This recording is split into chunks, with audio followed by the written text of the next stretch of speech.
চলো চলো চলো।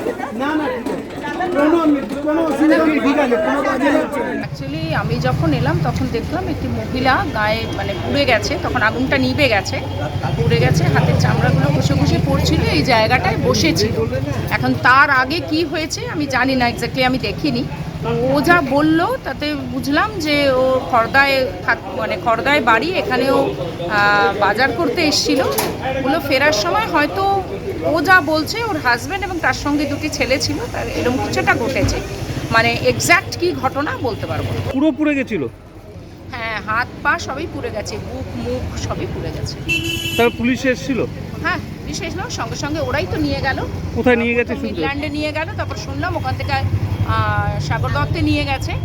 তো ওরা এই মিডল্যান্ড থেকেই বলেছে অ্যাবাভ 90% বার্ন। অ্যাকচুয়ালি আমি ওইখান থেকে আসছিলাম, তখন থেকে এখানে ভিড় কটা বাজে তখন? এই 5টা নাগাদ। হ্যাঁ, কি হয়েছে?